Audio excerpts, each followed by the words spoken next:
Hai, ketemu lagi dengan saya Ricky, Senior Consultant dari The Consulting Business Consultant. Nah, di video kali ini saya akan membahas terkait dengan bagaimana cara melakukan pendokumentasian untuk divisi atau bagian pembelian.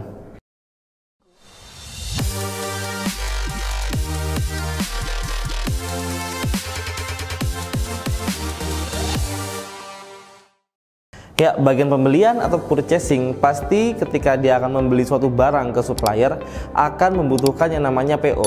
So, otomatis ketika pertama kali akan dilakukan orderan, bagian pembelian ini wajib melakukan purchase order atau membuat PO. Yang mana itu dua rangkap. Yang rangkap pertama dikirim ke supplier, yang kedua diarsip oleh bagian purchasing. Selanjutnya ketika barang sudah datang, maka barang diterima oleh kepala gudang atau bagian gudang, yang mana nanti kepala gudang bertugas untuk memeriksa antara surat jalan dengan kondisi fisik barang yang diterima apakah sudah sesuai dari segi kuantitas. Nah, setelah diperiksa oleh kepala gudang antara kondisi fisik barang dan surat jalan yang dia terima, kalau cocok, maka yang lembar pertama itu pasti ada dua rangkap Bapak Ibu semuanya untuk surat jalannya. Yang pertama yang lembar warna putih, kedua warna merah. Atau yang pasti ada dua rangkap itu.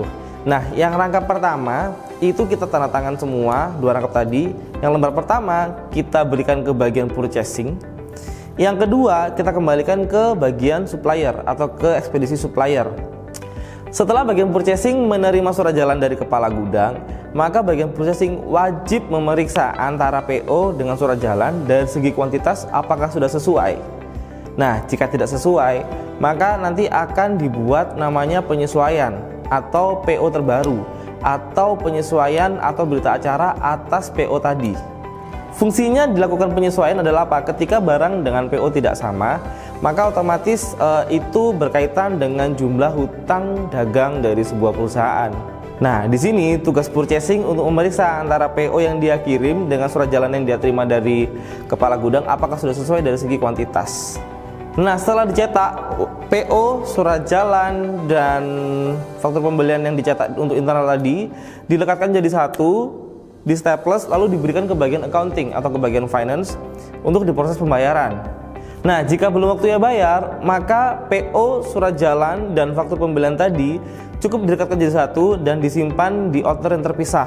Yang wajib menyimpan dari faktur pembelian tadi, PO dan surat jalan adalah bagian purchasing.